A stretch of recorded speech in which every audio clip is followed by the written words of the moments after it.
एक सायडीन सरकार म्हणटा की आयुष्यमान भारत म्हणल्यार सगळे सिनियर सिटीजन 70 वर्सांचे वयर लोकांचे ट्रिटमेंट करपाक आमी हांगा घेतले म्हणून आनी ताजे बरोबर मुख्यमंत्री म्हणटा की कर्नाटका आनी महाराष्ट्रांतले गरजेवंत लोकांक हांगा येवपाक जाता. सो एक इन्विटेशन घालता तो कर्नाटका आनी महाराष्ट्रांतल्या लोकांक येवचें म्हणून. This is in the spirit of गोंयकारपण.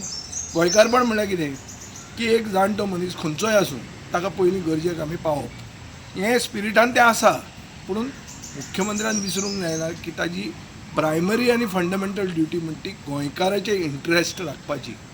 सो गोंयचे स्थानीक लोकांक तांचे हेल्थ फेसिलिटी आनी चड करून ते जाणटे जातकच तांकां बऱ्यो हेल्थ फेसिलिटी दिवपा खातीर सरकार कटिबद्ध आसपाक जाय. आनी ताजे खातीर हांवें खूब वस्तू सांगिल्ल्यो आहा की डिमेन्शिया सेट्स इन ताजे खातीर कितें करप कित्याक आमी एक प्रगतीशील प्रदेश म्हणून दाखोवंक जाय आनी ताजे खातीर नव्यो पॉलिसी हाडपाक जाय. सेंट्रल पॉलिसी डिक्लेअर जाली आनी ताजे एक अनाउन्समेंट गोंयान केलो म्हणून जायना.